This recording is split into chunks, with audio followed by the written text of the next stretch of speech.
Episode 9, the Fueling Series. Why protein stabilizes the system. Once the body loses its ability to compensate, it stops responding to excess and starts responding to signal quality. At that point, the question is no longer, how much are you eating?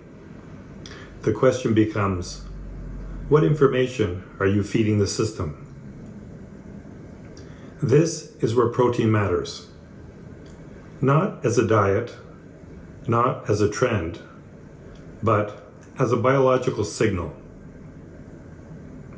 Your body is built from protein. Structure is protein. Enzymes are protein. Hormones are protein-derived.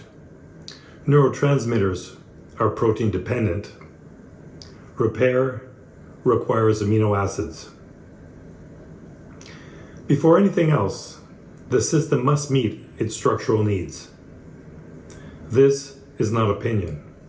It is physiology.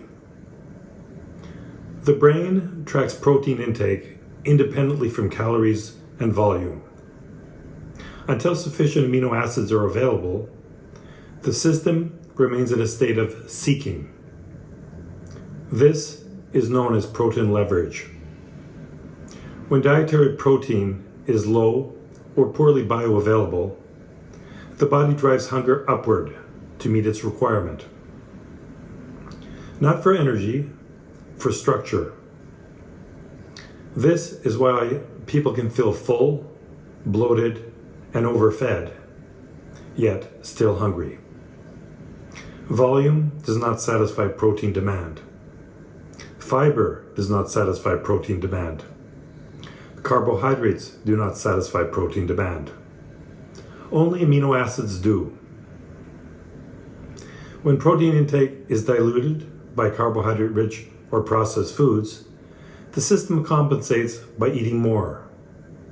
And eating more in that context means ingesting more glucose. This is how insulin resistance accelerates. Not through excess calories, but through repeated signaling in pursuit of unmet structural needs. The body is not overeating because it is broken. It is overeating because it is underinformed. Once sufficient protein is provided, something remarkable happens. Hunger quiets, not through restraint, but through resolution. Blood sugar stabilizes, not through control, but through reduced demand.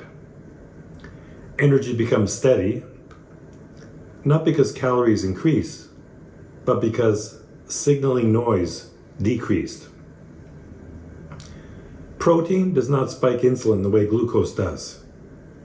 It supports satiety hormones. It provides raw material for repair. It reduces the need for compensatory eating. This is why diets centered on adequate protein consistently outperform moderation-based approaches in metabolically stressed individuals. Not because they are extreme, because they are coherent. When the system receives enough protein, it no longer needs to chase fuel. It can shift out of defense and back into regulation. This is also why half measures fail. Adding protein while keeping glucose signaling high creates mixed messages. The system does not stabilize, it hesitates. Clear signals produce clear responses. Ambiguous signals produce protection. Protein is not magic, it is foundational. Once structural needs are met, the body can make rational decisions again about fat usage, energy partitioning, and repair. This is the first step out of metabolic chaos.